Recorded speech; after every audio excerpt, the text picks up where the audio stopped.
Sunil sir यहीं से शुरू करूंगा। ये जो जो उन्होंने कहा कि किस और जा रहा है, संकेत यही था उनका, इसी ये भाव यही था।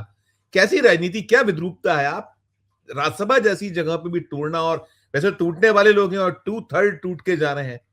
क्या इसको कैसे देखा जाए, लिया जाए? क्योंकि 27 में पंजाब में चुनाव, मैक्सिमम जो है पंजाब सही है, 7 सांसद वहीं से है। शुरुआत आपसे। धन्यवाद संजीव जी। यह राज्यसभा में आम आदमी पार्टी को तोड़ने का ही प्रयास नहीं है। यह पंजाब में की राजनीति में अपने आप को महत्वपूर्ण बनाने की कोशिश, क्योंकि भारतीय जनता पार्टी के पास कोई ताकत नहीं है महाराष्ट्र अरे पंजाब की राजनीति में अपनी उपस्थिति दर्ज करने का। सालों साल से वो प्रयास करते चली आ रही है, और यह उसका बहुत ही पुराना फार्मूला है कि पार्टियों को तोड़ करके विभिन्न राज्यों में अपनी जगह बनाना। महाराष्ट्र में आप याद कीजिए, शिवसेना के साथ घुस के उन्होंने अपनी राजनीति बढ़ाई और शिवसेना को ही तोड़ करके सत्ता में काबिज हो गए। शिवसेना तहस नहस हो गई, उसकी कोई पूछने वाला नहीं। आप असम याद कर लीजिए, असम गण परिषद एक कंधे पर सवार होकर के वहां राजनीति करने के लिए गए। असम गण परिषद आज कहाँ है आपको पता है? पूरा तोड़ दिया उन्हें। आप राष्ट्रीय लोकदल को याद कर लीजिए, जो वहाँ की स्थिति में हरियाणा की स्थिति थी, राष्ट्रीय लोकदल को उन्होंने कई टुकड़ों में तोड़ दिया और एक प्रमुख पार्टी बन के चले आए। पश्चिम बंगाल में आप देखिए, पश्चिम बंगाल में ये ममता बनर्जी के कंधे पे सवार थे। ममता बनर्जी के साथ जुड़ करके ही और पश्चिम बंगाल की राजनीति करना शुरू किए, लेकिन चुनावों में उनको सफलता नहीं मिली और समय रहते ममता बनर्जी ने इनसे अपना साथ, अपने आप को अलग कर लिया। फिर उनके पास दोबारा उनके साथ नहीं है 2011 के पहले। और कांग्रेस मैंने उसका अंतिम चुनाव कांग्रेस के साथ मिलकर के था, और कांग्रेस के साथ मिलकर के उन्होंने बाकायदे वामपंथी सरकार को गिराया और फिर अपना सत्ता में आई। लेकिन जब तक वो 2 चुनाव लड़ी है बीजेपी उनके साथ मिलकर के, समय रहते अलग हो गई। अब स्थिति है पंजाब की। पंजाब में इनके पास कौन सी ताकत है? अकाली दल इनका साथ छोड़ चुका है। आप जो पहले मंत्रिमंडल में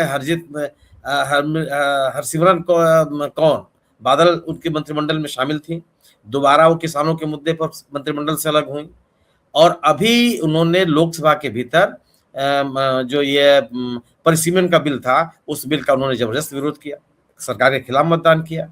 उनके साथ तो नहीं गई। पंजाब की राजनीति में भारतीय जनता पार्टी को अपनी उपस्थिति दर्ज करने के लिए एक माध्यम की या एक नेताओं के एक समूह की आवश्यकता है। वो उन्होंने इसकी संभावनाएं आम आदमी पार्टी के इन नेताओं में तलाशी और एक पॉलिटिकल मैसेज देने की कोशिश की, एक पॉलिटिकल नैरेटिव बनाने की कोशिश की।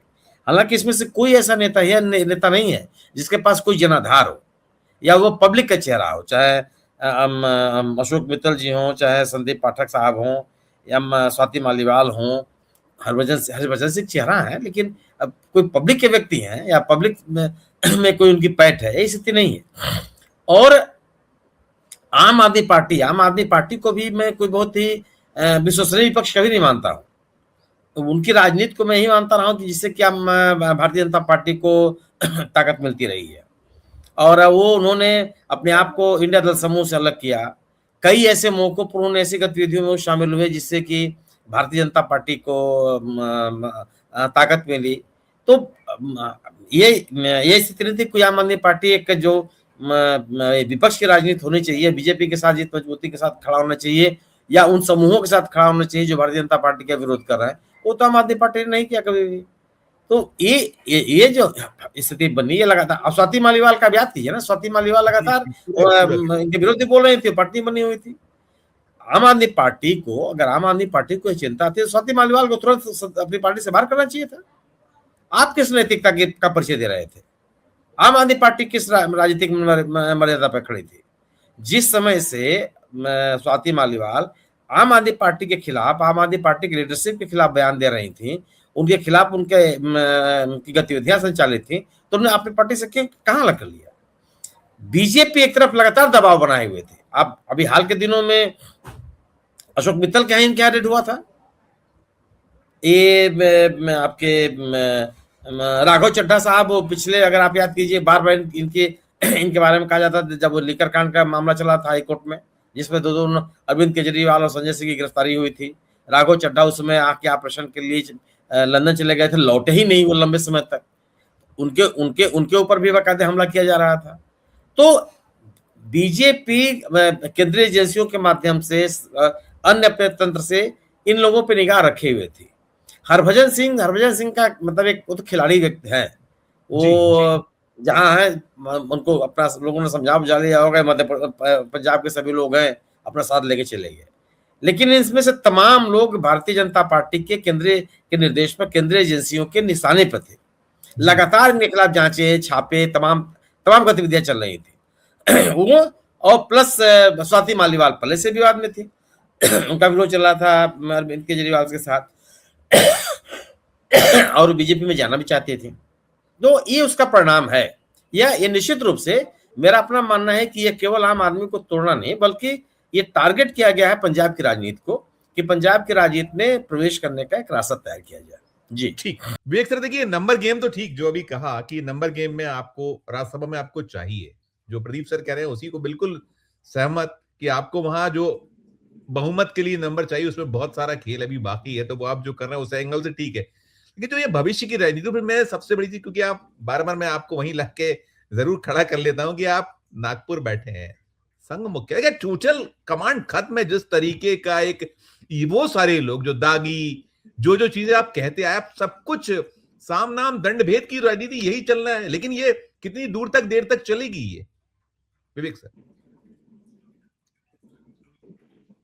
संजीव जी, कितने दिन चलेगी ये बताना बहुत मुश्किल है, क्योंकि नया प्रयोग है भारत की राजनीति में। जो खेल बीजेपी खेल रही है वो कहीं ना कहीं छोटे मोटे लेवल पर वो खेला जाता था पहले, लेकिन जितने ग्रैंड स्केल पर बीजेपी ये खेल खेल रही है, पता नहीं ये कितने दिन चलेगा।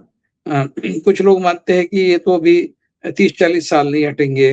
मेरा व्यक्तिगत मानना ये है कि ये ज्यादा दिन नहीं चल सकता, क्योंकि ये लोग झूठे हैं, ये झूठे भी है और मक्कार भी है। तो ये जो चीज है, जो एक झूठ के लिए दूसरा झूठ, दूसरे झूठ के लिए तीसरा झूठ, ये जो सीरीज है ये ज्यादा दिन नहीं चल सकता, क्योंकि जेन्युइन कुछ भी नहीं है इनके राजनीति में, जेन्युइन कुछ नहीं है इनके क्रियाकलापों में, जेन्युइन कुछ नहीं, इनके पॉलिसीज में, इनके गवर्नेंस में जेन्युइन कुछ नहीं है। तो ये सारा झूठ का जो एक तंबू खड़ा किया है, ये कभी भी गिर सकता है। कब गिरेगा पता नहीं, मुझे नहीं लगता कि ये बहुत ज्यादा टिकेंगे, पर ये चलेगा जब तक है, तब 2029 तक तो है, तब तक तो हमको देखना ही है। 2029 में क्या होगा पता नहीं। अब ऐसा है कि राजनीति जहां तक वो कर रहे हैं तो इनके गिरने की संभावना बनी रहती है। अगर वो राजनीति है वो खत्म कर दे, समझ लीजिए कि 2029 में ये हारने की स्थिति में आ जाए और हार ही जाए इलेक्शन में, तो आपको क्या लगता है कि इलेक्शन में हारने के बाद ये सत्ता छोड़ेंगे?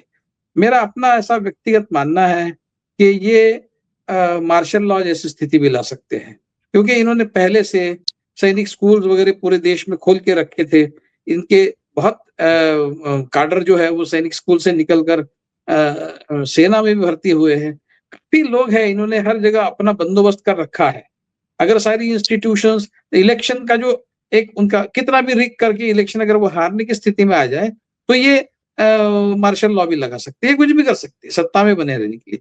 तो ये कब तक चलेगा और आगे क्या होगा, किस तरह से सत्ता में बने रहेंगे, इसका अंदाजा लगाना मुश्किल है, क्योंकि ये लोग कुछ भी कर सकते हैं। ये हमने आज तक की उनकी राजनीति में देखा है।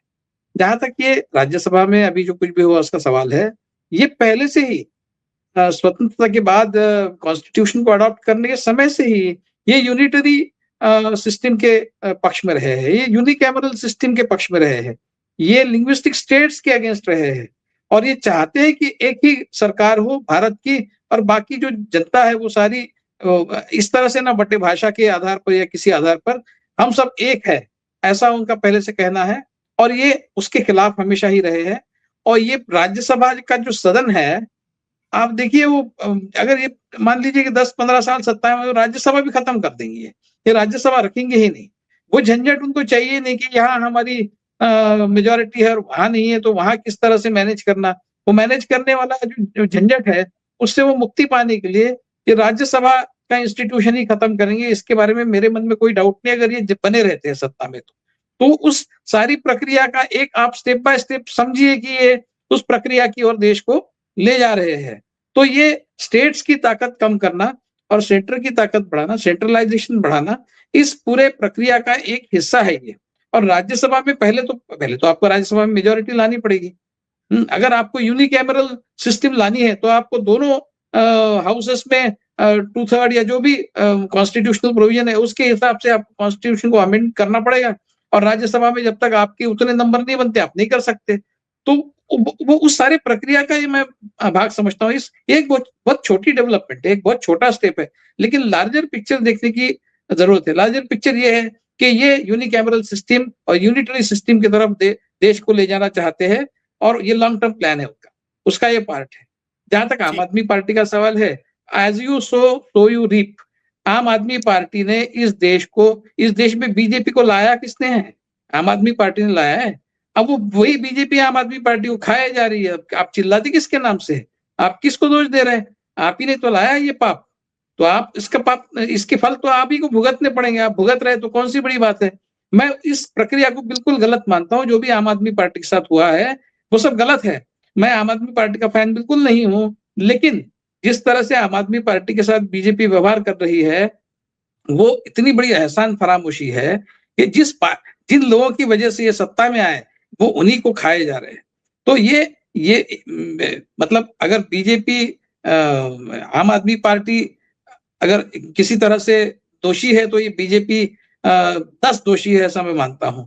लेकिन फिर भी आम आदमी पार्टी का बेसिक फंडामेंटली आम आदमी पार्टी ने जो इस देश के साथ में खेल किया है, एक इंडिया अगेंस्ट करप्शन जैसा मूवमेंट चलाकर बीजेपी जैसी भ्रष्ट पार्टी को और बीजेपी जैसी फिरकाप्रस्त पार्टी को इस देश की सत्ता में स्थापन किया है, उसके बाद यही होना था। इससे ज्यादा कुछ वो अपेक्षा नहीं कर सकते। अब पता नहीं पंजाब में क्या होता है, क्या पंजाब की सरकार को भी गिराने की कोशिश करते हैं।